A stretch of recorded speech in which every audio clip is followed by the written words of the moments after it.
a WikiVidi documentaries production. Don't forget to like and subscribe. Enjoy. John Reed, journalist. John Silas, Jack Reed was an American journalist, poet, and socialist activist, best remembered for 10 Days That Shook the World, his first-hand account of the Bolshevik Revolution. He married the writer and feminist Louise Bryant in 1916. Reed died of typhus in Russia in 1920, and is one of only 3 Americans buried in the Kremlin Wall Necropolis. Early life. John Silas Reed was born on October 22, 1887, in his maternal grandmother's mansion in Portland, Oregon, in what is now the neighborhood of Goose Hollow. The household had Chinese servants. Reed wrote of paying a nickel to a Goose Hollowite to keep from being beaten up. A memorial bench in Washington Park overlooks the site of Reed's birthplace. His mother, Margaret Green Reed, was the daughter of a leading Portland citizen who had made a fortune through 3 enterprises: as owner of the first gas works in Oregon, owner of the first pig iron smelter on the West Coast, and as the second owner of the Portland Water Works. John's father, Charles Jerome Reed, was the representative of an agricultural machinery manufacturer who had come to town from the East. With his ready wit, he quickly won acceptance in Portland's business community. The family's wealth came from the Green side, not the East and transplanted Reed side. His parents were married in 1886. A sickly child, young Jack grew up surrounded by nurses and servants, and his upper-class playmates were carefully selected. His brother, Harry, was 2 years younger. Jack and his brother were sent to the recently established Portland Academy, a private school. Jack was bright enough to pass his courses, but could not be bothered to work for top marks, as he found school dry and tedious. In September 1904, Jack was sent to Morristown School in New Jersey to prepare for college, as his father, who never attended a university, wanted his sons to go to Harvard. At this prep school, Jack continued his track record of poor classroom performance. Although he did make the football team and showed literary promise, Reed failed in his first attempt on the admission exam, but passed on his second try, and in the fall of 1906 he entered Harvard College. Tall, handsome, and light-hearted, he threw himself into all manner of student activities. He was a member of the cheerleading team, the swimming team, and the dramatic club. He served on the editorial boards of the Lampoon and the Harvard Monthly, and as president of the Harvard Glee Club. In 1910 he held a position in the Hasty Pudding theatricals and also wrote music and lyrics for their show Diana's Debut. Reed failed to make the Harvard teams for football and crew, but excelled in other sports of lesser prestige, swimming and water polo. He was also made Ivy Orator and Poet in his senior year of college. Reed also attended meetings of the Socialist Club, over which his friend Walter Lippmann presided, but he never joined. Still, the club left its impact on his psyche. The group had social legislation introduced into the state legislature, attacked the university for failing to pay its servants living wages, and petitioned the administration for the establishment of a course in socialism. Reed later recalled, "All this made no ostensible difference in the look of Harvard society, and probably the club men and the athletes, who represented us to the world, never even heard of it. But it made me, and many others, realize that there was something going on in the dull outside world more thrilling than college activities, and turned our attention to the writings of men like H.G. Wells and Graham Wallas, wrenching us away from the Oscar Wildean dilettantism which had possessed undergraduate literateurs for generations." Reed graduated from Harvard College in 1910, and that summer he set out to see more of the dull outside world, visiting England, France, and Spain before returning home to America the following spring. Reed chose to work for his fare to Europe on a cattle boat and experience the way of a common laborer. Reed's traveling was encouraged by his favorite professor, Charles Townsend Copeland, or Copey, who told him he must see life if he wanted to successfully write about it. War correspondent. On August 14, 1914, shortly after Germany declared war on France, he set sail for neutral Italy, having been sent by the Metropolitan. He met his love Mabel Dodge in Naples, and the pair made their way to Paris. Reed saw the war as having emerged from imperialist commercial rivalries and showed little sympathy for any of the participants. In an unsigned piece entitled The Traders' War, published in the September 1914 issue of the Masses, Reed passionately wrote, "The real war, of which this sudden outburst of death and destruction is only an incident, began long ago. It has been raging for tens of years. But its battles have been so little advertised that they have been hardly noted. It is a clash of traders. What has democracy to do in alliance with Nicholas, the Tsar? Is it liberalism which is marching from the Petersburg of Father Gapone, from the Odessa of the pogroms? Number. There is a falling out among commercial rivals. We, who are socialists, must hope, we may even expect, that out of this horror of bloodshed and dire destruction will come far-reaching social changes, and a long step forward towards our goal of peace among men. But we must not be duped by this editorial bunkum about liberalism going forth to holy war against tyranny. This is not our war." In France, he was frustrated by wartime censorship and the difficulty of accessing the front. Reed and Dodge went to London, and Dodge soon left for New York, to Reed's relief. The rest of 1914 he spent drinking with French prostitutes and pursuing an affair with a German woman. The pair went to Berlin in early December. While there, Reed interviewed Karl Liebknecht, one of the few socialists in Germany to vote against war credits. Reed was deeply disappointed by the general collapse in working-class solidarity promised by the Second International, and by its replacement with militarism and nationalism. He returned to New York in the middle of that month and occupied himself writing about the war.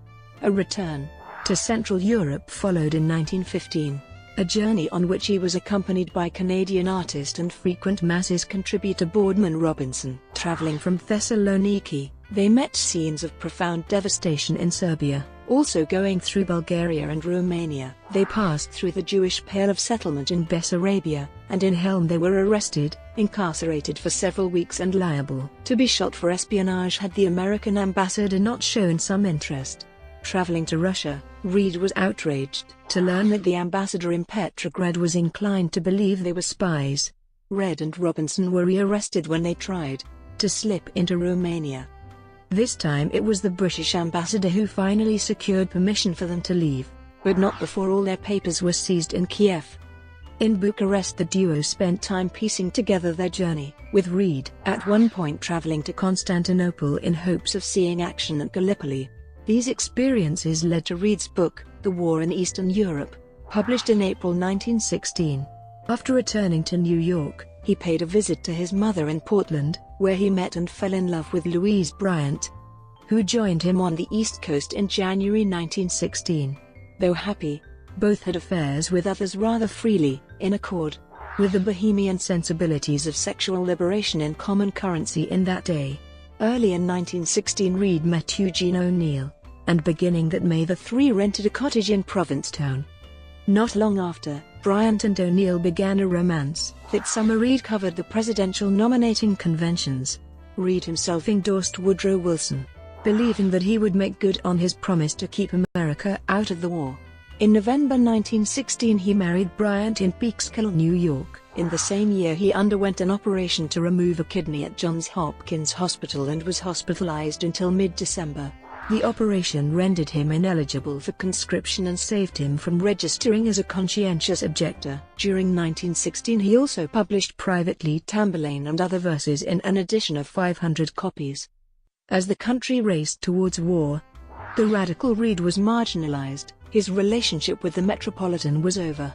He pawned his late father's watch and sold his Cape Cod cottage to birth control activist and sex educator Margaret Sanger. When Wilson asked for a declaration of war on April 2, 1917, Reed shouted, at a hastily convened meeting of the People's Council in Washington, "This is not my war, and I will not support it. This is not my war, and I will have nothing to do with it." In July and August Reed continued to write vehement articles for the Masses, which the United States Postal Service refused to mail, and for Seven Arts, which lost its financial backing as a result of an article by Reed, and one earlier in the summer by Randolph Bourne, and ceased publication. Reed was stunned by the nation's pro-war fervor and his career lay in ruins. Witness to the Russian Revolution. On August 17, 1917, Reed and Bryant set sail from New York to Europe, having first provided the State Department with legally sworn assurances that neither would represent the Socialist Party at a forthcoming conference in Stockholm. The pair were going as working journalists to see for themselves and report upon the sensational developments taking place in the fledgling Republic of Russia. Traveling by way of Finland, the pair arrived in the capital city of Petrograd immediately after the failed military coup of monarchist General Lava Kornilov, an attempt to topple the provisional government of Alexander Kerensky by force of arms. Reid and Bryant found the Russian economy in shambles, and several of the subject nationalities of the old empire, such as Finland and Ukraine, autonomous and seeking to forge a military accommodation with Germany.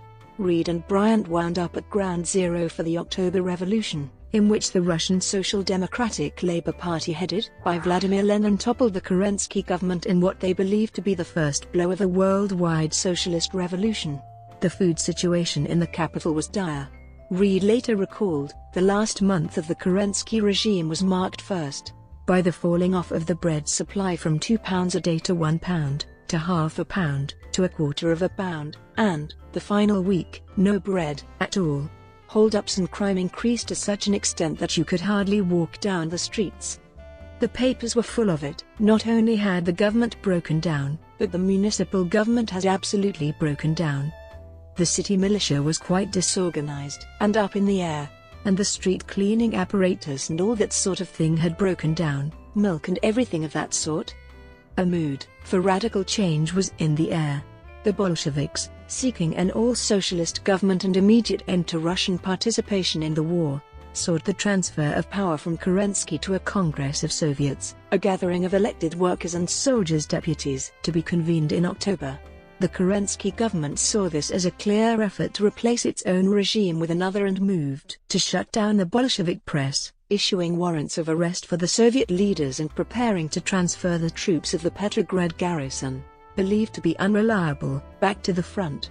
A military revolutionary committee of the Soviets, dominated by the Bolshevik Party, determined to seize power on behalf of the future Congress of Soviets, and at 11 p.m. on the evening of November 7, 1917, it captured the Winter Palace, seat of Kerensky's government. Reid and Bryant were present during the fall of the Winter Palace, the symbolic event that started the Bolshevik Revolution. Reid was an enthusiastic supporter of the new revolutionary socialist government and went to work for the new People's Commissariat for Foreign Affairs, translating decrees and news of the actions of the new government into English. I also collaborated in the gathering of material and data and distributing of papers to go into the German trenches, Reid later recalled. Reid was close to the inner circle of the new government.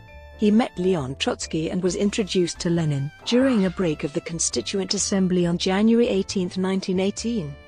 By December, his funds were nearly exhausted and he took employment with an American, Raymond Robbins of the Red Cross. Robbins wished to set up a newspaper promoting American interests. Reid complied, but in the dummy issue he prepared he included a warning beneath the masthead, "This paper is devoted to promoting the interests of American capital." The dissolution of the Constituent Assembly left Reid unmoved, and 2 days later, armed with a rifle, he joined a patrol of Red Guards prepared to defend the Foreign Office from counter-revolutionary attack. Reid then attended the opening of the Third Congress of Soviets, where he gave a short speech promising to bring the news of the revolution to America, where he hoped it would call forth an answer from America's oppressed and exploited masses. American journalist Edgar Sisson told Reid that he was being used by the Bolsheviks for their propaganda, a rebuke he accepted. In January, Trotsky, responding to Reid's concern about the safety of his substantial archive, offered Reid the post of Soviet consul in New York. As the United States did not recognize the Bolshevik government, his credentials would almost certainly have been rejected and he faced prison. The appointment was viewed as a massive blunder by most Americans in Petrograd, and the businessman Alexander Gumberg directly approached Lenin, showing him a prospectus in which Reid called for massive American capital support for Russia and for the setting up of a newspaper to express the American viewpoint on the negotiations at Brest-Litovsk. Lenin found the proposal unsavory and withdrew the nomination. Thereafter, Reid mentioned Gumberg's name only with a string of epithets attached. Both Reid and Bryant netted books from their Russian experiences. with Bryant's 6 Red Months in Russia appearing first and Reed's 10 Days That Shook the World, published early in 1919, garnering the most notice. Bryant made her way home to the United States in January 1918, but Reed did not reach New York City until April 28. On his way back to the USA, Reed traveled from Russia to Finland. He did not have a visa or passport while crossing to Finland. In Turku harbor, when Reed was boarding a ship on his way to Stockholm, Finnish police arrested Reed and took him to Kakkola prison in Turku until he was released. From Finland, Reed traveled to Christiania, Norway via Stockholm. Because he remained under indictment in the Masses case, Reed was immediately met by federal authorities, who held him on board his ship for more than 8 hours while they searched his belongings. Reed's papers, the raw material from which he intended to write his book, were seized, and he was released upon his own recognizance after his attorney, Morris Hillquit, promised to make him available at the federal building the next day. His papers were not returned to him until November. Brought to you by WikiVidi Documentaries. Would you like to know more?